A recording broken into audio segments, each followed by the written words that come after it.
له کلونو ځنډ وروسته اسلامي امارات د کونړ ولایت په ټولو برخو کې په لرګیو لګول سوي بندیزونه لرې کړي چې موخه یې خلکو ته د کاري زمینې برابرول دي. نجاران وایي اسلامي امارات په لرګیو لګېدلي بندیزونه لرې کړي خو پر دوی یې کاري محدودیتونه لګولي. دوی له اسلامي امارات غوښتنه کوي چې د کار اجازه دې ورکړي تر څو یې پر اقتصادي وضعیت منفي اغیز لرې سي. دلته موږ مالیه د دې دوکانونو خلاصوو، کرایي خلاصوو، او هغه خلک چې کوم دي پاس هم کرایي خلاصوي او مالیه هلته هم اخلي. اوس موږ دغه نجاري کوو، زموږ نور څه کار نشته، موږ خپله غریبي پکې کوو. زموږ واړه ماشینونه دي، باید دا دی چې دغه کوم ارې دې وبندې کړي هغه پاس د ځنګل ارې ورته ښودلي چې هغه بندې کړي. په موږ باندې دا لاندې لاوارې ارې بندې کړي. موږ بچو له پرې نفقه پیدا کوو. کارونه رامنې بند دي، ځنګل هارې بندې دي.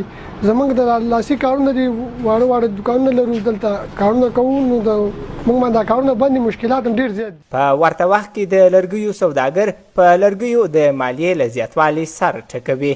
دوی پر اسلامي امارات غږ کوي چې له سوداګرو سره دي له نرمښته کار واخلي.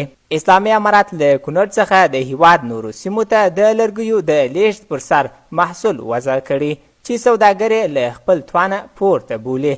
دوی وایي دغه محصول له خپلې ټاکل سوي کچې زیات دی او باید مسؤلین په دې برخه کې د خلکو اقتصادي کچې ته په کتو سره پریکړه وکړي.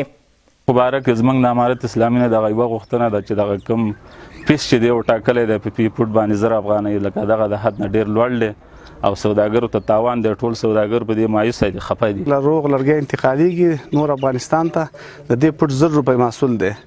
دغه معیار د دې پیسو لږ لوړ دی، دا لرګي نه برداشت کوي. دلته د دې لرګي قیمت لوړ تمامېږي. نو ټول په ننګرهار او کابل او نورو ولایتونو کې خلک اوس هم دغه د روسي لرګي نه استفاده کوي.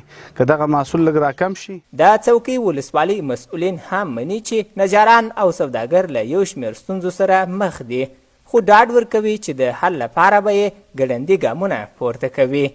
خو دا چې د انقلاب او د تحولاتو په دغه کې دوران کې د نامنیو په دوران کې دغه ځنګلات وهل شوي او د تجارانو په هغې کې روپۍ بندې وې، نو په دې اساس باندې اسلامي امارت په دوی باندې یو ترحم وکړه. هغوی ته اجازه ورکړه چې دغه خپل لرګي نورو ولایتونو ته انتقال کړي تر څو پورې خرڅ شي او د دوی هغه سرمایه ترېنه راوځي.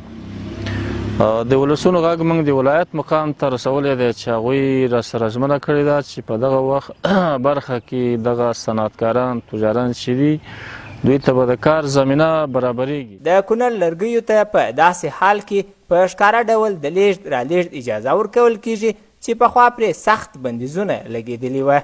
عام خلک له اسلامي امارت غوښتنه کوي چې خلکو ته د کاري زمینې برابرولو سربیره دي د ځنګلونو پرې کېدو مخنیوي په برخه کې له جدیته کار واخلي.